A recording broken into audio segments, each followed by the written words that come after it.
اور یقیناً یہ ہمارے مقدر کی معراج ہے کہ ہم آپ کی شان میں کچھ کلمات عرض کرنے جا رہے ہیں. خاکسار ہیں، گناہگار ہیں. بالکل ایسے ہی.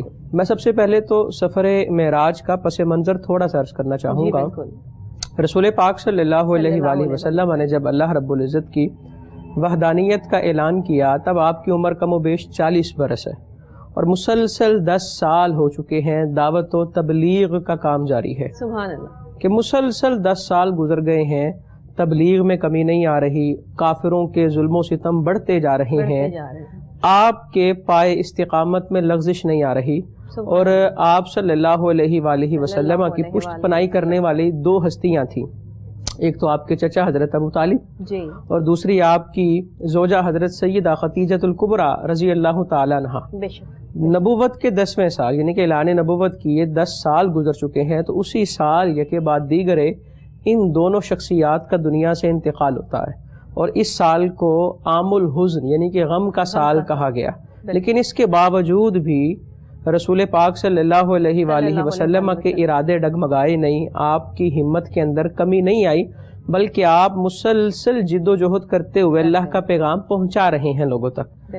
اب جب جیسے ہی 11واں برس شروع ہوا اور کافروں کے ظلم و ستم بڑھتے جا رہے ہیں، یہاں سے حضور کا حوصلہ بڑھ رہا ہے، وہاں سے ان کے ظلم بڑھتے جا رہے ہیں. اب دیکھیں نا، اگر تو ظلم کریں صرف آپ کی ذات تک تو معاملہ ہو رہا ہے، لیکن آپ صلی اللہ علیہ وآلہ وسلم کے جو جان نثاران ہیں ان پہ ظلم و ستم کے پہاڑ ڈھائے جا رہے ہیں. حضرت بلال حبشی رضی اللہ تعالیٰ عنہ کے ساتھ کیا نہیں کیا گیا اور کون نہیں جانتا. اب جب نبوت کا 11واں برس شروع ہوا تو رجب کے مہینے میں اللہ رب العزت نے رسول پاک صلی اللہ علیہ وآلہ وسلم کو ان کی شان اور ان کا مقام دکھانے کے لیے سفر معراج کا جو سفر ہے وہ کرایا. اور قرآن پاک نے کس خوبصورت انداز میں بیان کیا، جس طرح بھی آپ نے انٹرو میں کہا کہ لوگ حیران ہیں کہ رات میں کیسے ہو سکتا ہے. قرآن نے نا ایک رات نہیں کہا، قرآن نے کہا لیلن، رات کا تھوڑا سا حصہ، پوری رات بھی نہیں ہے، پوری رات نہیں، رات کا تھوڑا سا حصہ. اچھا، تھوڑے کا مطلب کیا؟ یعنی کہ کم از کم جس کو رات کہا جا سکتا ہے وہ مراد ہے، وہ 1 منٹ ہے، 1 لمحہ ہے، یا اس سے بھی کم ہے. رات کا تھوڑا سا حصہ. یہاں میں عرض کروں گا، معراج کا سفر یا معجزہ معراج سمجھنے کے لیے پہلا کام یہ ہے کہ عقل کو سائڈ پہ رکھ دینا ہے. بالکل ایسا ہی ہے، کیونکہ عقل کے پیمانے پہ پرکھنے والی یہ چیز نہیں. علامہ محمد اقبال نے کہا نا، بے خطر کود پڑا آتش نمرود میں عشق، عقل ہے محو تماشائے لبے بام ابھی. بالکل کہ عقل جو ہے بسا اوقات وہ سوچ رہی ہوتی ہے اور دل اپنے فیصلے کر چکا ہوتا ہے. تو عقل کو پیچھے رکھیں. اور دوسری بات، قرآن کا انداز، اللہ نے قرآن پاک کی جو آیتیں نازل کی وہ آیتوں کے اندر یہ نہیں ہے کہ حضور کہیں میں گیا.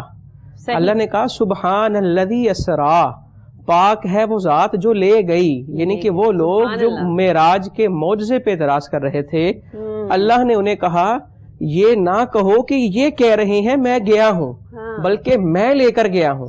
تو جو معراج کا انکار کرے گا وہ در حقیقت رب کی قدرت کا انکار کر رہا ہے. صحیح دیکھیں نا، جو رب پتھروں کے اندر کیڑوں کو رزق دے سکتا ہے، جو رات کو دن، دن کو رات، جب کچھ نہیں تھا وہ سب کچھ بنا سکتا ہے، تو وہ سفر معراج بھی کرا سکتا ہے. تو اس لیے اللہ نے قرآن پاک کے اندر کہا سبحان الذی اسری بعبدہ، کہ پاک ہے وہ ذات. اچھا، اور لفظ سبحان کے ساتھ اس آیت کا جو آغاز کیا گیا نا، سبحان کا مطلب کیا ہے کہ یہاں پر عقل کے اندر جتنے وہم، شکوک، شبہات آ رہے ہیں ان کو پرے رکھ دیا جائے. اللہ ان ساری چیزوں سے پاک ہے. بے شک اس کی ذات جو ہے، اس کی شان جو ہے وہ وراء الورا ہے. اور وہ اپنے بندہ خاص کو اس نے سیر کرائی، بندہ خاص کو اس نے سیر. یاد رکھیں، سیر اور سفر میں فرق ہوتا ہے. صحیح. جب سفر کیا جاتا ہے اس وقت منزل پر پہنچنا مقصود ہے اور جلد از جلد پہنچنا مقصود ہے. بالکل ٹھیک ہے. اور جب بندہ سیر کرتا ہے نا، سکون سے کرتا ہے، اطمینان سے کرتا ہے. یعنی کہ جس طرح مثال کے طور پہ میں اگر کہیں گیا سفر پہ، میری رفتار ہو رہا ہے، اور اگر میں کہیں گیا لانگ ڈرائیو پہ تو میری رفتار ہو رہا ہے، میں وقت گزاروں گا. اب یہاں رک کے ذرا اندازہ کریں کہ اللہ کے نبی صلی اللہ علیہ وآلہ وسلم سیر کر رہے ہیں اور رفتار اتنی ہے. تو جب سفر کرتے ہوں گے اس وقت رفتار کا عالم کیا ہوگا. اور اللہ نے یہ جو کہا نا بعبدہ، اپنے بندے کو، یہ لفظ بتا رہا ہے کہ یہ سفر معراج خواب نہیں ہے، خواب نہیں ہے، یہ سوتے ہوئے نہیں ہوا، یہ جاگتے ہوئے. عبد کہتے ہی ہیں، جسم بھی ہے اور روح بھی ہے. یعنی کہ رسول پاک صلی اللہ علیہ وآلہ وسلم نے یہ جو سفر کیا ہے، اللہ نے یہ جو سیر کرائی، یہ جسم کے ساتھ یہ آپ کی جسمانی معراج ہے۔ اور یہاں یہ بھی میں بات ایڈ کروں، دیگر انبیاء جو آئے ہیں اللہ نے سب کو ان کی شایان شان معراج عطا کی ہے، بالکل قرآن بیان کرتا ہے، نشانیاں دکھائی ہیں، لیکن جس معراج کا اہتمام اللہ نے اپنے حبیب صلی اللہ علیہ وآلہ وسلم کے لیے کیا، ایسا اہتمام کسی اور کے لیے نہیں۔ اچھا، جن کی محبت میں پوری کائنات بنا دی، پنجتن پاک کا صدقہ پوری دنیا آج کھا رہی ہے، ہم سب جو ہے وہ زندہ ہیں انہی ناموں سے، ہماری سانسیں چل رہی ہیں انہی ناموں سے، ہمیں جو مل رہا ہے انہی ناموں کے صدقے، تو یہ کیسے ہو سکتا ہے کہ وہیں پر جو ہے یہ معراج نہ ہوتی؟ موسیٰ نے کہا کہ اللہ میں نے آپ کو دیکھنا ہے، بڑے بڑے جو ہے بزرگان دین نے جو ہے وہ اللہ کو دیکھنے کی فرمائش کی، تو سب کو کہہ دیا کہ نہیں، آپ نہیں دیکھ سکتے، آپ تاب نہیں لا سکتے، آپ وہ جلوہ نہیں دیکھ سکتے۔ اور میرے محبوب آقائے دو جہاں حضرت محمد مصطفیٰ صلی اللہ علیہ وآلہ وسلم کو خود بلا رہے ہیں معراج پر۔ یہ ہے وہ معراج کہ جس کا ذکر جو ہے وہ قرآن پاک میں بھی ہے، ہمارے دلوں میں بھی ہے، ہماری زبانوں پر بھی ہے، کہ محبت کا تقاضا یہ ہے کہ جو محبوب ہے وہ پھر سب سے بڑھ کر ہے، پھر وہاں پر اچھائی اور برائی ایک سائڈ پہ ہو جاتی ہے، اور پھر یہ محبت کہ جو اللہ اور اس کے رسول کے درمیان ہے، کہ اللہ نے کہہ دیا جو مجھ سے محبت کرتا ہے اس کے لیے لازم ہے کہ وہ میرے نبی سے بھی محبت کرے۔ جب آپ تابعدار ہیں آخر الزمان حضرت محمد مصطفیٰ صلی اللہ علیہ وآلہ وسلم کے، تبھی سند ملے گی اللہ سے کہ آپ جو ہے وہ مومن ہیں، کیونکہ جنت کی بشارت تو مومن کے لیے ہے نا، مسلمان تو ہم سب ہیں، تو اس کے لیے تھوڑی ایفرٹ کرنی پڑتی ہے، محنت کرنی پڑتی ہے۔ معراج کے اس واقعے سے جیسے آپ اس کو لے کر جو ہے وہ چل رہے ہیں، ماشاءاللہ جس طریقے سے آپ نے اس کا جو ہے وہ آغاز کیا ہے، مجھے یہ بتائیے گا کہ معراج کا یہ واقعہ جس وقت ہوتا ہے، یہ کیفیت جب میرے آقائے دو جہاں حضرت محمد مصطفیٰ صلی اللہ علیہ وآلہ وسلم پر طاری ہوتی ہے، وہ کیفیت کا ذرا منظرنامہ پیش کیجیے گا۔ بسم اللہ الرحمن الرحیم۔ رسول پاک صلی اللہ علیہ وآلہ وسلم آرام فرما ہیں، اور حضرت جبرائیل علیہ السلام آتے ہیں اللہ کا پیغام لے کے کہ اللہ آپ کو یاد کر رہا ہے، بلا رہا ہے۔ جس طرح بھی آپ نے کہا کہ حضرت موسیٰ تو تڑپ رکھتے رہے، خواہش رکھتے رہے کہ کاش ایک دیدار ہو جائے، ایک جھلک میں دیکھ لوں۔ وہ کہنے والے کہتے ہیں نا کہ حسرت دید تھی اور یہ امید تھی کہ آج ارمان دل کا نکل جائے گا، لیکن یہ خبر ہی نہ تھی کہ نقاب اٹھتے ہی برق گر جائے گی اور طور جل جائے گا۔ حضرت موسیٰ علیہ السلام کے ساتھ تو یہ معاملات ہوئے، لیکن وہاں بلایا جا رہا ہے، یہ اللہ رب العزت کی شان ہے۔ اب دیکھیں نا، یہ مقام ہے رسول پاک صلی اللہ علیہ وآلہ وسلم کا۔ اور یہاں ایک بات اور، وہ یہ جتنے نبی آئے حضرت آدم سے لے کے حضرت عیسیٰ علیہ السلام تک، سب نے رب کی توحید کا جو حکم دیا، وہ سارا اس کی جو بیس تھی نا، وہ یہ تھی کہ رب کی ان پہ وحی آئی۔ حضرت آدم اور حضرت عیسیٰ علیہ السلام تک جتنے نبی ہیں، سب نے کہا اللہ ایک ہے۔ دلیل کیا تھی؟ کہ رب کی وحی آئی ہے۔ لیکن معراج کے بعد رسول پاک صلی اللہ علیہ وآلہ وسلم نے جتنا یہ اعلان کیا کہ اللہ ایک ہے، تو آپ کے پاس دلیل کیا تھی؟ کہ میں دیکھ کے آ رہا ہوں کہ وہ ایک ہے۔ یعنی کہ رسول پاک صلی اللہ علیہ وآلہ وسلم کی اعلان توحید میں اور دیگر نبیوں کے اعلان توحید میں ہی بڑا فرق ہے، کہ وہ سارا سنایا تھا اور یہ دیکھ کر آپ نے اعلان کیا، جسے ہماری زبان میں کہتے ہیں عین الیقین بھی تھا اور حق الیقین بھی تھا اور علم الیقین بھی تھا۔ یقین کے تینوں درجے پائے جا رہے تھے۔ اور وہ کیفیت کیا ہے؟ ذرا غور کریں نا، کہ مسجد حرام سے مسجد اقصیٰ کا سفر، رسول پاک صلی اللہ علیہ وآلہ وسلم گھر میں آرام کر رہے ہیں، حضرت جبرائیل آئے، گزارش کی، لے کے گئی مسجد حرام میں، اور خانہ کعبہ کے سامنے وہ ایک سیسا بنا ہے جسے حتیم کہتے ہیں، وہاں جا کر رسول پاک صلی اللہ علیہ وآلہ وسلم کو جب لٹایا گیا نا، تو وہاں شق صدر ہوا، یعنی کہ آپ کے سینہ مبارک کو چاک کیا اور دل باہر رکھ دیا۔ اب کوئی بندہ دنیا میں رہنے والا بشر ہو، بشری تقاضے اس میں ہو، اس کے سینے کو چیر کے دل باہر رکھ دیا جائے، وہ تو زندہ ہی نہیں رہے گا۔ اور رسول پاک صلی اللہ علیہ وآلہ وسلم اپنی آنکھوں سے سارا منظر دیکھ رہے ہیں، دل کو نکال کے باہر رکھا، اسے حضرت جبرائیل نے زمزم سے غسل دیا، سبحان اللہ، جنت سے ایک سونے کا تشت آیا، اس میں حکمت، ایمان اور علم ہے، اور ان تینوں چیزوں کو رسول پاک صلی اللہ علیہ وآلہ وسلم کے دل میں رکھا، پھر واپس دل اپنے سینے میں رکھا اور اس کو سیا، اور وہاں سے براق لایا گیا۔ وہ سواری براق کو لفظ تو عربی زبان کا ہے، لیکن سمجھنے کے لیے کہہ لیں براق ایک سواری ہے جس کی رفتار ملٹیپل آف لائٹس، اس کی یہ سپیڈ ہے کئی روشنیوں کے مطابق. آج سائنس تھیوری دے رہی ہے کہ انسان اگر ایک روشنی کے جتنا سفر کرے تو اس کے لیے وقت رک سکتا ہے, لیکن رسول پاک صلی اللہ علیہ وآلہ وسلم تو ملٹیپل آف لائٹس, کئی روشنیوں کی رفتار سے آپ نے سفر کیا ہے, تو وقت کیوں نہ رکتا, اللہ کی چاہت تھی. اور یہاں بلکہ ایک مزیدار بات اعلیٰ حضرت کہتے ہیں وقت رکنے پہ, وہ کہتے ہیں اصل میں بات یہ ہے کہ جب جسم سے جان نکلتی ہے نا, پھر جسم کی حرکت بند ہو جاتی ہے, اور اس کائنات کی جو جان ہے وہ رسول پاک صلی اللہ علیہ وآلہ وسلم ہے, اور جب وہ اس کائنات سے لامکان کی طرف جاتے ہیں تو وقت رک جاتا ہے کہ وہ جو نہ تھے تو کچھ نہ تھا, اور وہ جو نہ ہوں تو کچھ نہ ہو, جان ہے وہ جہان کی, جان ہے تو جہان ہے, اور ہمارا زندہ رہنا اس بات کی دلیل ہے کہ آپ ہیں. اور جب وہاں سے مسجد حرام سے مسجد اقصیٰ جاتے ہیں, ذرا دیکھیں نا, اور مسجد اب معراج اللہ نے کرانی ہے, سیدھا اللہ رب العزت آسمانوں پہ بلائے, سدرۃ المنتہا کی سیر ہو, لیکن مسجد حرام سے مسجد اقصیٰ تک کا سفر کرایا کیوں؟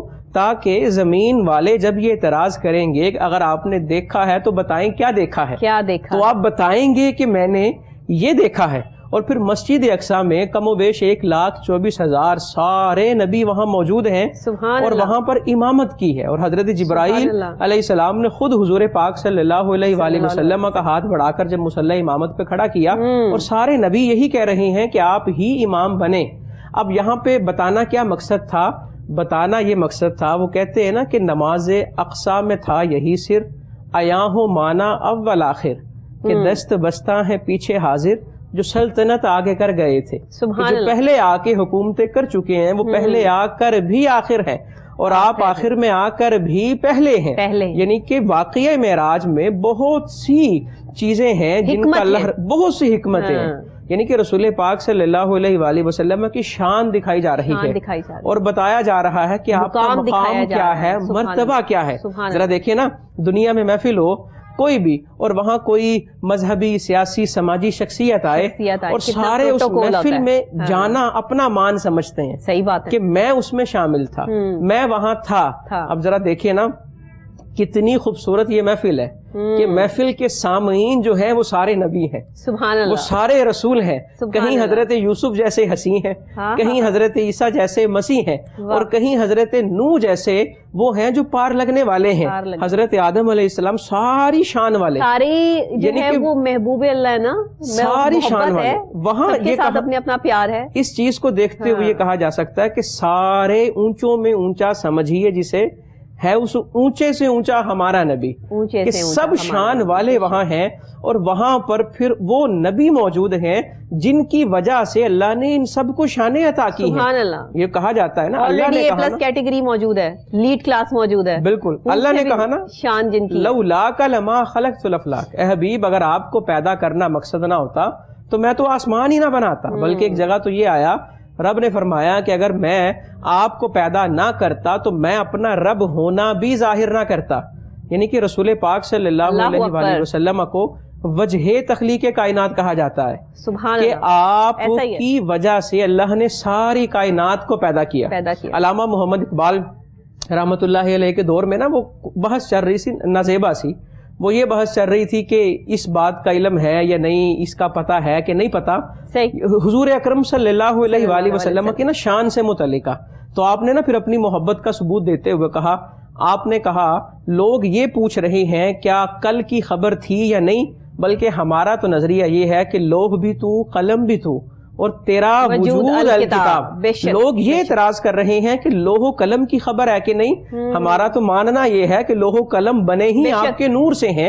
تو رسول پاک صلی اللہ علیہ وآلہ وسلم کی معراج کے اندر ایک راز اور ایک حکمت یہ بھی ہے. اب اللہ نے ہم پر تو کیا احسان, انسانوں پر احسان کیا, مومنوں پر احسان کیا کہ رسول بھیجا, لیکن حضور کے نور سے جو دیگر چیزیں بنی ہیں اگر آپ وہاں نہ جاتے تو ان پر کیا کیفیت طاری ہوتی. جنت حضور کی دید کی طالب ہے, آسمان آپ کی دید چاہتا ہے, فرشتے آپ کو دیکھنا چاہتے ہیں, سیارے چاہتے ہیں آپ کی ملاقات چاہتے ہیں, ذرہ ذرہ رب کہتا ہے میں رب العالمین ہوں, یہ رحمت للعالمین ہے, ذرے ذرے کا دیدار ہے, ذرے ذرے کا دیدار اور ذرے ذرے کو دیدار. کہ ذرے ذرے نے دیدار کرنا تھا، تو اللہ رب العزت نے معراج کے ذریعے، یعنی کہ معراج تو دیکھیں معجزہ تو ہے حضور کا، لیکن آپ کے اس معراج میں کئیوں کی معراج ہو رہی ہے، اور وہ کل کائنات کی معراج ہو رہی ہے. کیا چاند، ستارے، زمین، سورج.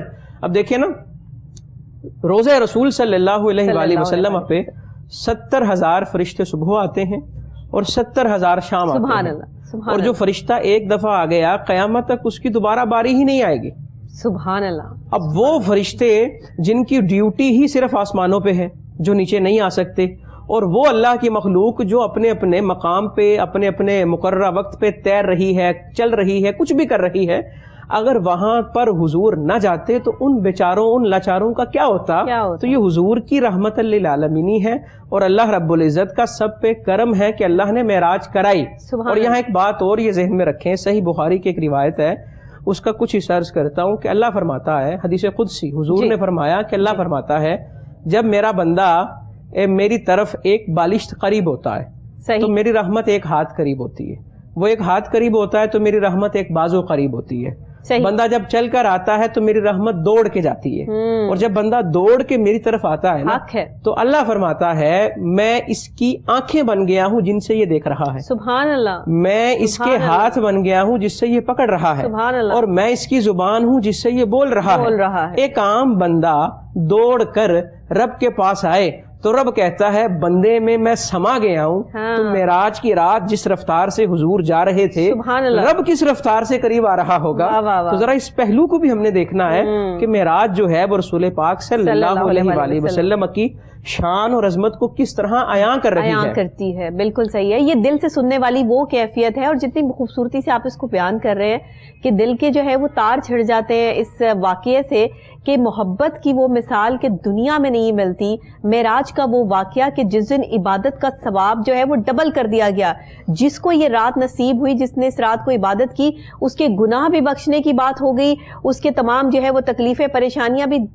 ٹینشن کہاں آتی ہے مفتی صاحب؟ ٹینشن کہاں آتی ہے؟ ٹینشن وہاں آتی ہے جہاں ہمارے اپنے ایمان میں کمی ہے. بالکل ایسا ہی ہے. ہمارے یقین میں کمی ہے. ہم مسلمان ہیں، ایک اللہ، ایک رسول پر، ایک کتاب پر ہمارا بھروسہ ہے، ایمان ہے، یقین ہے، لیکن اس کے باوجود بھی ہم فرقہ واریت میں پڑے ہیں.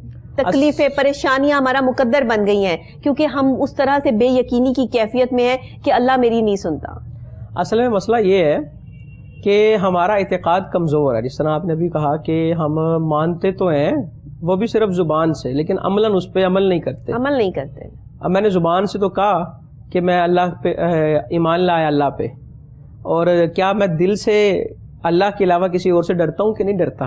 اگر میں ڈرتا ہوں تو اس کا مطلب ہے میری زبان سے جو نکل رہا ہے وہ سچ نہیں. قرآن پاک کہہ رہا ہے نا کہ جہاں کوئی نہیں ہے وہاں بھی اللہ تمہارے ساتھ ہے. بالکل ایسے ہی. کوئی نہیں دیکھ رہا، جہاں کرو وہاں اللہ ہے.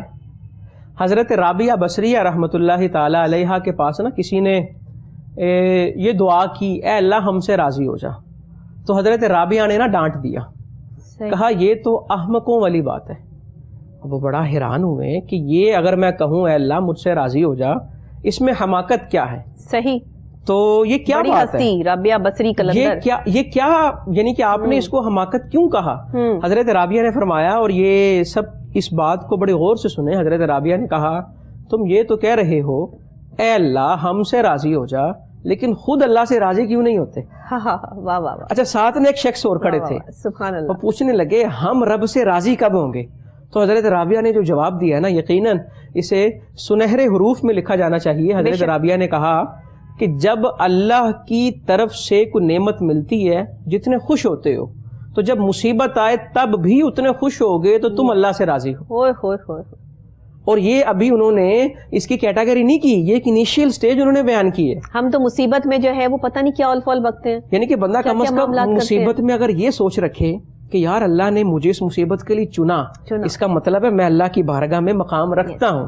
بنی اسرائیل کے ایک نبی، اللہ نے انہیں وحی کی فلاں جگہ جائیں، وہاں ایک بندہ نہ جانے اتنے 100 برس سے میری عبادت کر رہا ہے، کھانے پینے کی فکر اسے نہیں، پہننے کی نہیں، وہ بس مجھے یاد کر رہا ہے. آپ جائیں اور جا کر اسے کہیں کہ تمہاری سینکڑوں برس کی عبادت میں نے رد کر دی اور تم میری بارگاہ میں مردود ٹھہرے.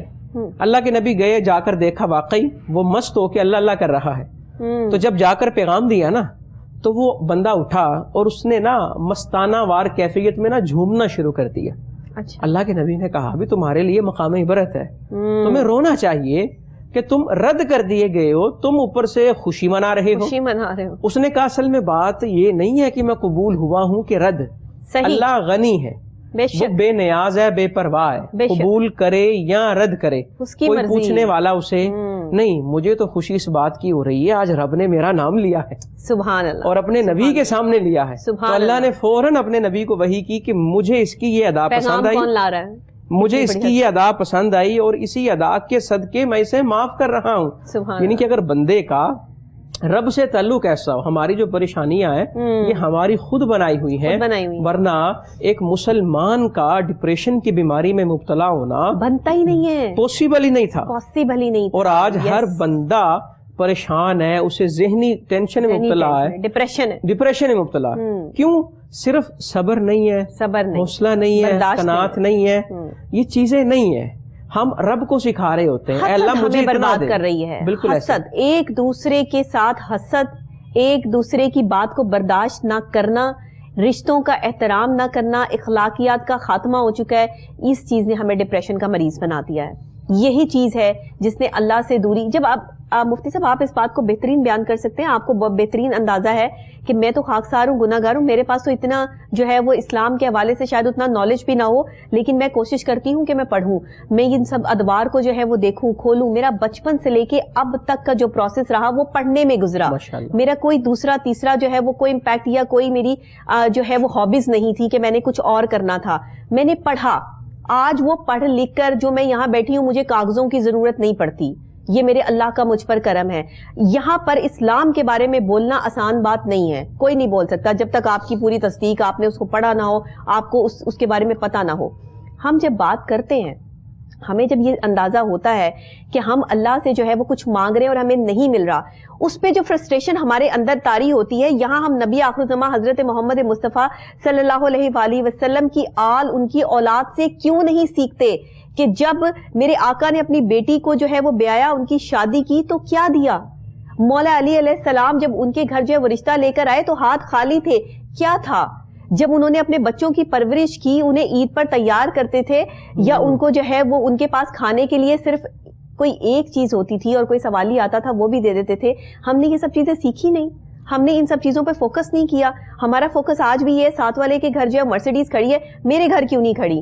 شوہر کی اتنی تنخواہ نہیں ہے لیکن بیوی نے جو ہے وہ اس کو دن رات تانے دے کے جو ہے وہ اس کو ڈپریشن کا مریض بنا دینا ہے. یہی حال جو ہے وہ بیویوں کے ساتھ ہے, یہی حال جو ہے ہمارے رشتوں کے ساتھ ہے. کیوں نہیں سیکھا ہم نے؟ جی بالکل, بات اسی طرح ہی ہے. اصل میں ہم نے نا اپنی تاریخ جو ہے وہ بھلا دی ہے. جس طرح آپ نے بھی کہا, آپ نے پڑھا ہے, اللہ آپ کو علم کی مزید حلاوتیں نصیب کرے اور آپ کے علم میں برکت دے. چلتا رہے گا, چلتا رہے انشاءاللہ, کیونکہ انسان جو طالب علم ہے وہ پھر ساری زندگی وہ طالب علم ہی رہتا ہے. بالکل, جہاں سیکھنا بند ہے وہاں پھر آگے بڑھنا بند ہو جاتا ہے, ختم ہوگی نا لائف.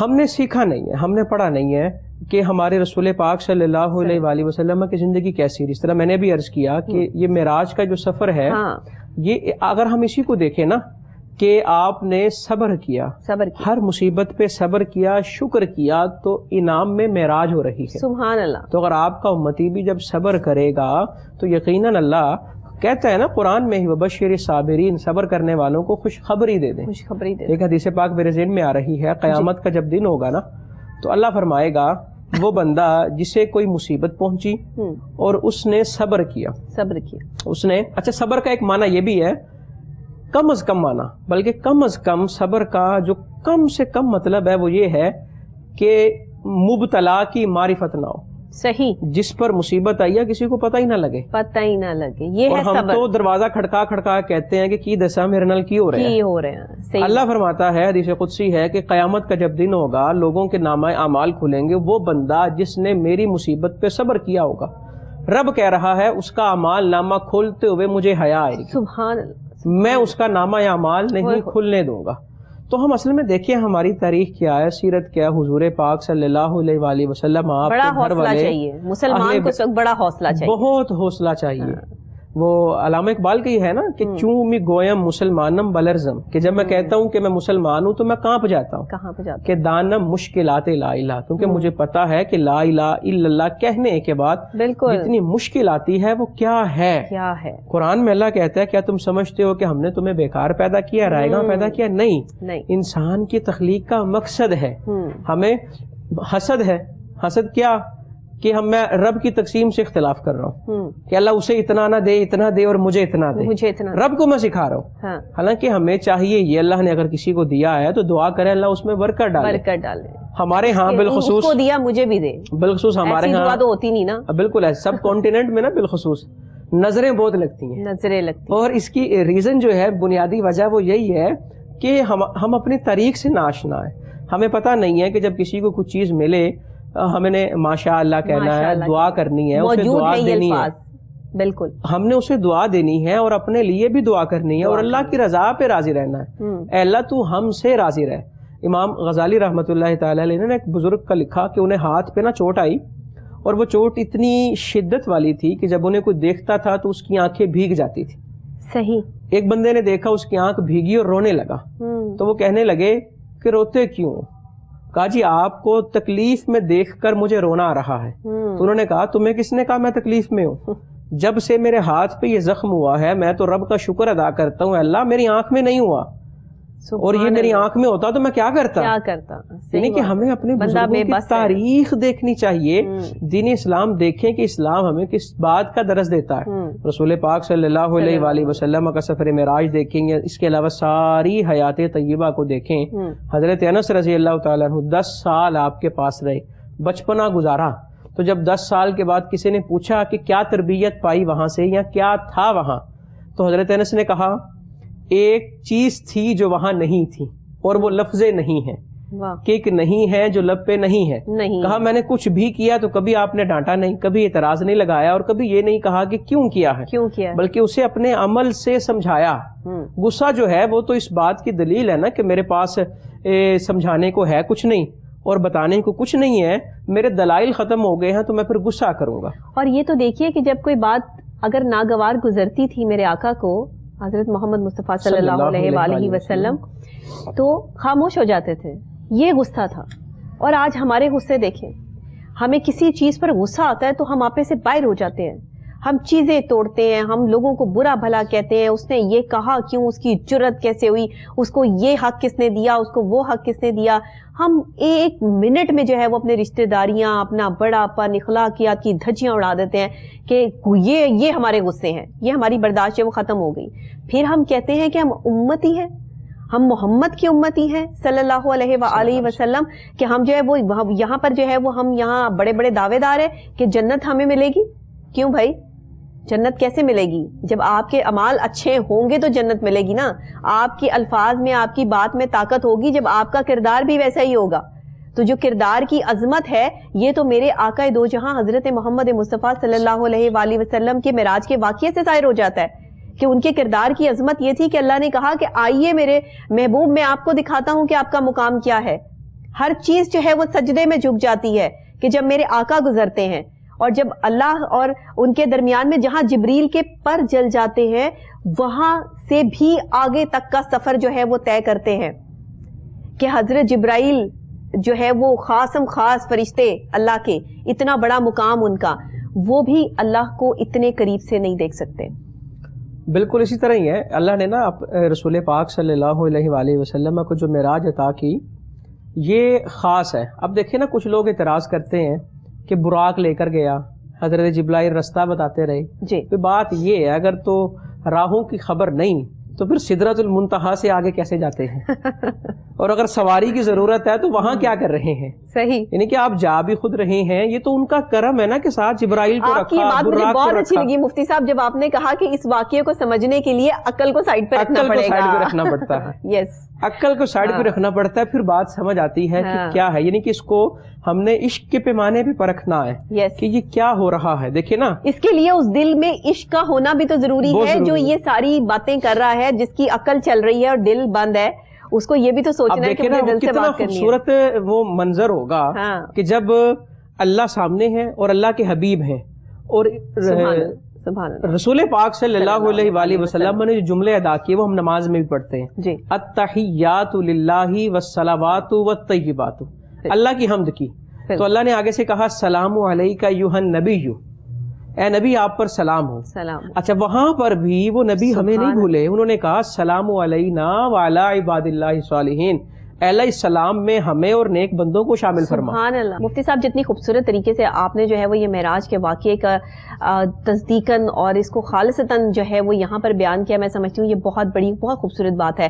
آج کا پروگرام ہمارے سارے پروگرام سے سب سے زیادہ جو ہے وہ بیسٹ آف دی بیسٹ ہے، میرے لیے بھی ہمارے ناظرین کے لیے بھی، کہ ہم معراج کے اس واقعے کو یہاں ڈسکس بھی کر رہے ہیں، اس کی فضیلت اور اہمیت کو بھی سمجھ رہے ہیں. اب ذرا ہم اس رات کی فضیلت کی طرف آ جاتے ہیں کہ یہ معراج کا واقعہ ہوا اور جو ہے وہ سلام پیش کیا گیا جب اللہ کی طرف سے میرے آقا دو جہاں حضرت محمد مصطفیٰ صلی اللہ علیہ وآلہ وسلم کو، اور جب میرے آقا نے اپنی امت کی بات کی تو اس کے بعد جو امت پہ اب یعنی ہم سب پہ اب جو فرض بنتا ہے کہ ہم اس رات کو کس طرح سیلیبریٹ کریں، یہ سیلیبریشن ہے ہمارے لیے، وہ ذرا ہمیں بتا دیجئے، کیونکہ ہم میں سے تو سب کو پتہ ہی نہیں کہ ہم نے اس کو سیلیبریٹ کیسے کرنا ہے.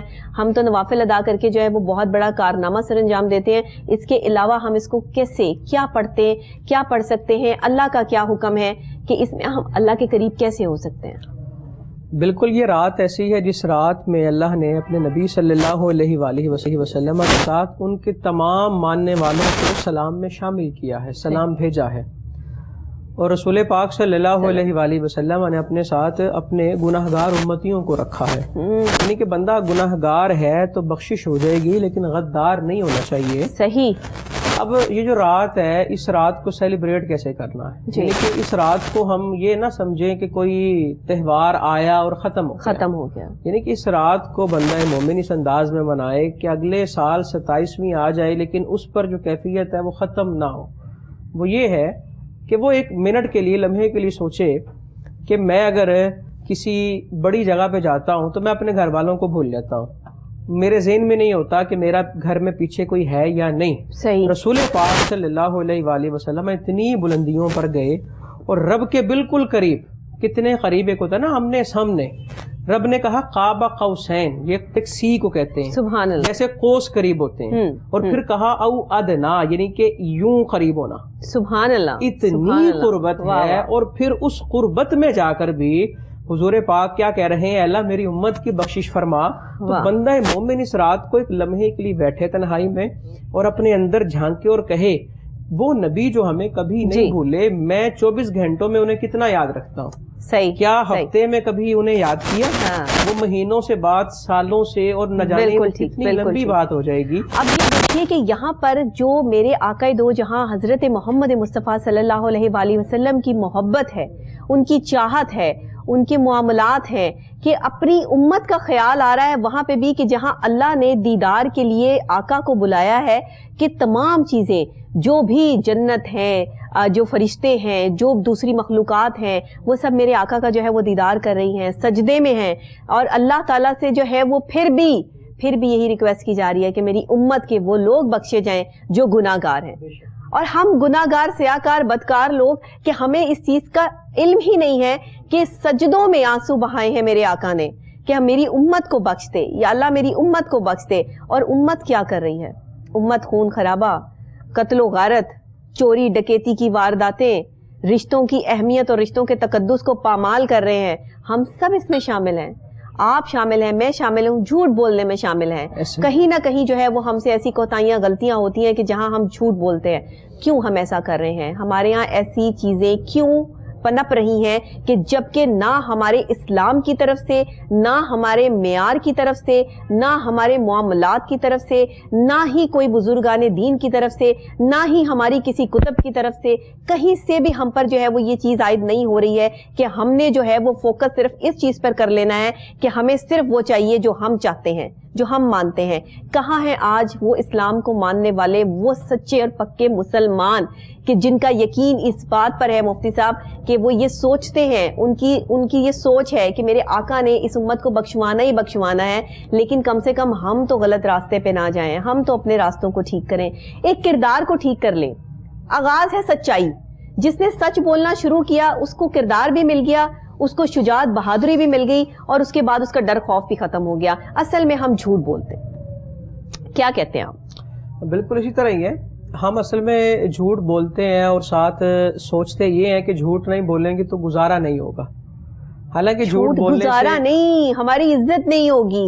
میں وہی عرض کر رہا ہوں. اب یہ ہو گیا ہے معیار کہ حضور فرما رہے ہیں کہ جھوٹ بولنے سے جو بدبو پیدا ہوئی، رحمت کے فرشتے 40 قدم دور بھاگ گئے ہیں. اندازہ کیجیے. اور وہ اب جو بندہ بولی صبح سے شام جھوٹ رہا اور وہ نبی صلی اللہ علیہ وسلم جنہوں نے اپنی نبوت کی جو بنیاد تھی وہ صداقت اور امانت بنائی. سبحان اللہ. کہ صادق ہیں، امین ہیں، اور پھر جا کر اللہ کے ایک ہونے کا اعلان کیا. اور یہ کہہ کون رہا ہے؟ ان کے دشمن کہہ رہے ہیں کہ جو 70 لوگ کافر تلوار لے کے کھڑے ہیں قتل کرنے کے لیے ہجرت کی راہ، لیکن اس دوران امانت پھر آپ کے پاس رکھوا رہے ہیں. سبحان اللہ. قتل کرنے کے ارادے سے کھڑے ہیں لیکن امانت بھی رکھوا رہے ہیں. کیوں؟ ان کو پتا ہے صداقت اور امانت میں ان کا ثانی کوئی نہیں ہے. ایک بندہ مومن اگر کسی کو اپنے نبی کے بارے بتانا چاہے تو کہنے کی بجائے وہ جو کردار سے کرے گا نا. بر صغیر میں جو اسلام پھیلا یہ اولیاء کے کردار سے پھیلا. کردار کیا ہے؟ ان کی اداؤں کو اپنانا. ایک بات میں ایڈ کروں گا جی. معراج کی رات اللہ کی اور اللہ کے حبیب صلی اللہ علیہ وسلم کی جو باتیں ہوئی نا، ان باتوں کو بیان نہیں کیا گیا، ایکسپلور نہیں کیا کہ وہ کیا تھیں. صحیح. اللہ نے کہا فَأَوْحَا إِلَىٰ عَبْدِهِ مَا أَوْحَا. جو بھی باتیں کی وہ ہم نے کی. مفتی صاحب میں چاہوں گی کہ ہمارے پروگرام کا کیونکہ وقت جو ہے وہ بس آخری لمحات میں ہے، اس کے بعد ہمیں جو ہے وہ بریک لینی ہے. بریک کے فوری بعد پھر ہم نعت رسول مقبول صلی اللہ علیہ وآلہ وسلم کا نذرانہ عقیدت بھی سنیں گے. تو میں چاہوں گی کہ اب اس معراج کے واقعے کی جو اہمیت، جو فضیلت جو ہم نے سمجھی ہے، اب بینگ اے مسلم ہماری جو ذمہ داری بنتی ہے ہم اس پر آ جائیں کہ اصل فوکس جو ہماری کنکلوژن آج کے پروگرام کا ہے وہ کیا ہے. جی میں وہی عرض کرتا ہوں. حضرت ابو بکر صدیق رضی اللہ تعالیٰ عنہ نے نا حضرت عائشہ رضی اللہ تعالیٰ عنہ کو کہا کہ آپ جا کر نا رسول پاک صلی اللہ علیہ وآلہ وسلم سے پوچھیں کہ وہ جو معراج کی رات اللہ نے آپ سے راز و نیاز کی بات کی تھی ان باتوں میں سے ایک بات بتا دیں، کیونکہ حضور نے خود فرمایا تھا کہ مجھ سے مانگیں، کیا مانگنا ہے. تو جب حضرت عائشہ رضی اللہ تعالیٰ عنہ نے آ کر عرض کیا نا تو آپ مسکرائے اور مسکرا کر کہنے لگے اگر وہ بات بتا دی پھر راز تو نہ رہی.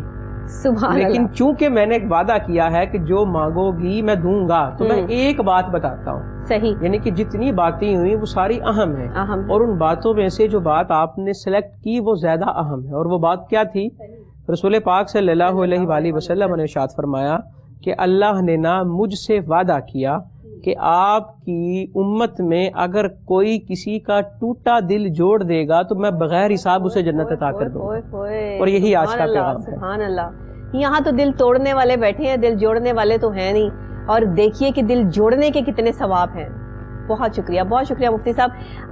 آپ نے جو ہے وہ ایسی بات پر جو ہے وہ اختتام کر دیا ہے، لیکن ابھی خیر ہمیں نعت رسول مقبول صلی اللہ علیہ وآلہ وسلم کا نذرانہ عقیدت بھی سننا ہے.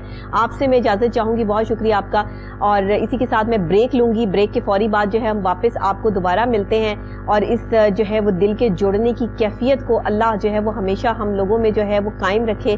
ہم دل توڑے نہ، دل جوڑنے کی صلاحیت جو ہے وہ اللہ ہم میں دے دے تو ہم بھی سچے پکے مسلمانوں کی فہرست میں شامل ہو جائیں. اسی کے ساتھ بریک لوں گی. بریک کے فوری بعد واپس آتے ہیں تو نعت رسول مقبول صلی اللہ علیہ وآلہ وسلم کا نذرانہ عقیدت سنتے ہیں.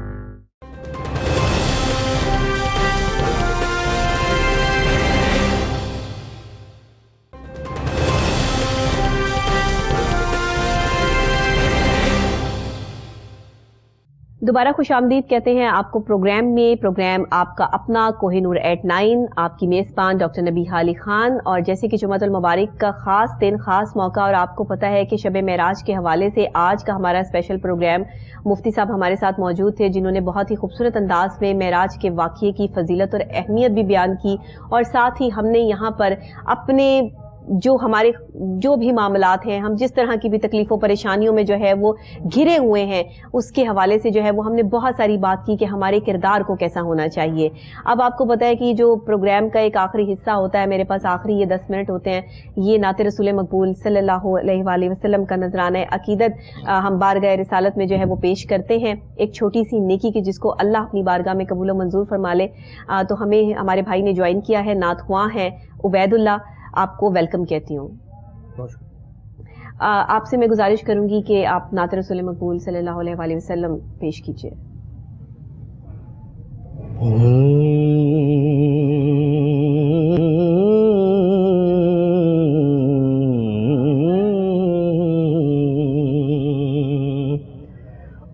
کا منگتا ہوں، جو منگتا نہیں ہونے دیتے، ان کا منگتا ہوں، جو منگتا نہیں ہونے دیتے، بے شک بے شک، ان کا منگتا ہوں، جو منگتا نہیں ہونے دیتے، یہ حوالے مجھے رسوا نہیں ہونے دیتے، یہ حوالے مجھے رسوا نہیں ہونے دیتے، ان کا منگتا ہوں۔ سبحان اللہ۔ میرے ہر عیب کی کرتے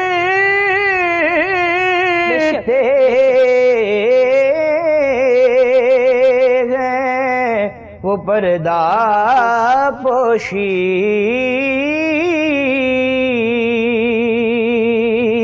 میرے ہر عیب کی کرتے ہیں وہ پردہ پوشی، میرے جرموں کا تماشا نہیں ہونے دیتے، میرے جرموں کا تماشا نہیں ہونے دیتے، ان کا منگتا ہوں۔ سبحان اللہ سبحان اللہ۔ اور بات کرتا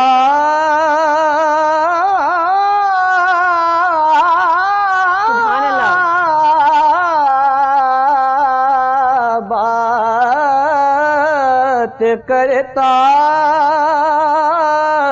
ہوں تو سانسوں سے مہک آتی ہے، ایسا بات کرتا ہوں تو سانسوں سے مہک آتی ہے،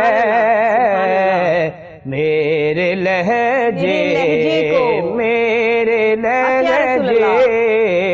میرے لہجے کو وہ میلا نہیں ہونے دیتے، میرے لہجے کو وہ میلا نہیں ہونے دیتے، کا منگتا ہوں۔ سبحان اللہ سبحان اللہ۔ تو حکم کرتے ہیں تو ملتے ہیں یہ مکتے شاکر، حکم کرتے ہیں تو ملتے ہیں یہ مکتے شاکر، آپ نہ چاہیں تو مطلع نہیں ہونے دیتے، آپ نہ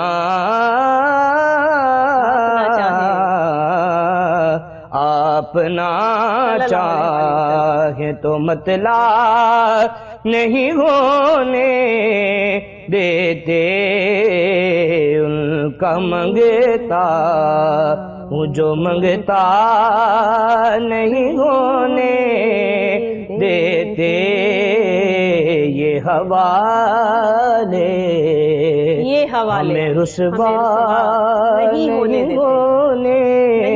دیتے۔